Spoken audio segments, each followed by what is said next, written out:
Realistic Fiction Writing for Kids. Episode 6, Revising.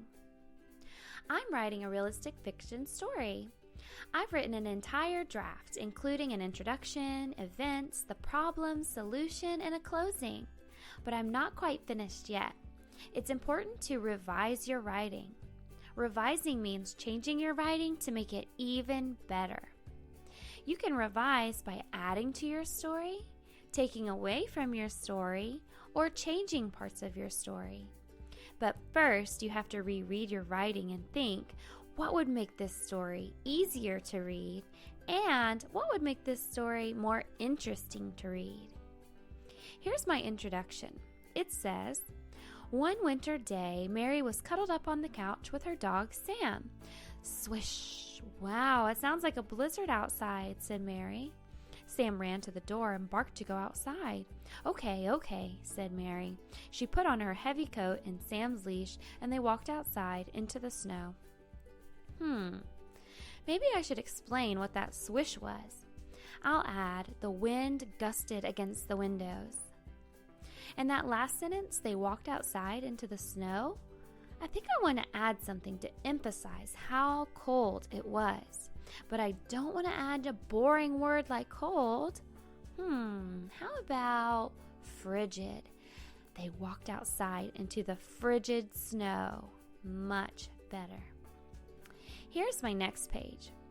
Brr, it's so cold, Mary said. Snow was falling down from the sky. Mary and Sam started walking down the sidewalk. The snow began falling harder and harder. Uh-oh, we better go back home, Mary said.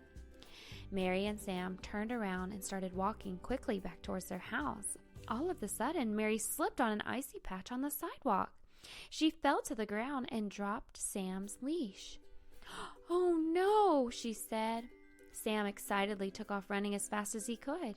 Mary hopped back up and tried to catch him, but he was way too fast. Come back, Sam.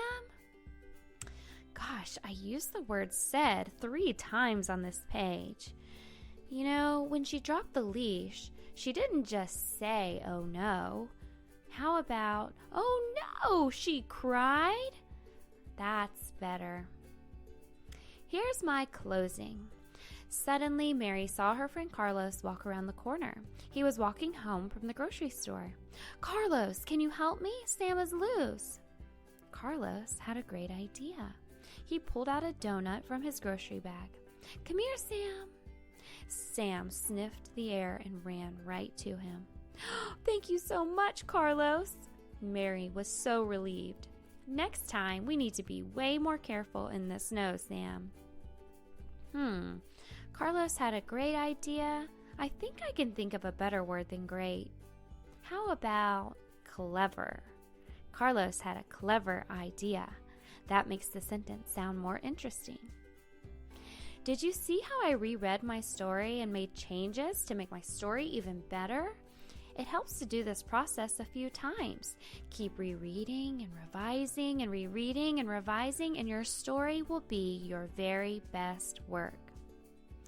Thanks for watching this series on realistic fiction writing. Check out the Teaching Without Frills YouTube channel for more writing videos.